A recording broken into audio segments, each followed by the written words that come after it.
Պարոն ամեն դեպքում հստակեցումների անհրաժեշտություն կա, նշեցիք, որ համազգային ճակատ չլինելու դեպքում ձախողելու է եւ իմպիչմենտը եւ ընտրական գործընթացը,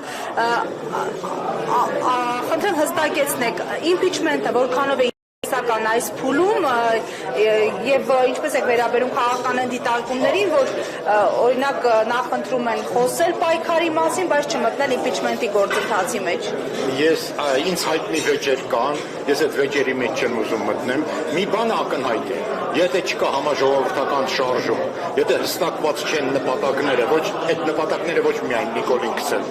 այլ այդ նպատակների մեջ նաև որոշակի խնդիրներ ու ճանապարհ են նշվում։ Եթե դա չկա, ոչ մի բան արդյունքի չի բերի։ Դե իմպիչմենտը ի սկզբանե ենթադրում է, որ դրա շուրջը պետք է հավաքված լինի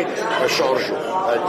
Իսկ ընտրություններին թվում է, որ Գյումրիի պես բոլորը առանձին կգնան եւ վերջում կհաղթեն։ Ես ասում եմ, որ այդ սցենարը հնարավոր չի։ Հիմիկվանից մտածեք, որտեղ դիմացինը անելու է ցանկացած խախտում, որպեսզի մնա իշխանության։ Պարոն, իմպիչմենտը ասիկ, որ թրիգեր կարող է դառնալ ավելի լայն համախմբման համար։ Ինչու են բայց մարդու մեծ մեր ընդդիմադիր շրջանակներս հնարավորություն։ Ինչու չեն ցանկանում համախմբվել, այլ ասես պես սպասել Նիկոլի կմահադիպի 2026 թվականի ընտրություններին։ Ես միշտ վիճել եմ իշխանությունների հետ, եւ ես էլ չեմ վիճում։ Թող ամեն մեկ ասեն ինչ որ մտածում են։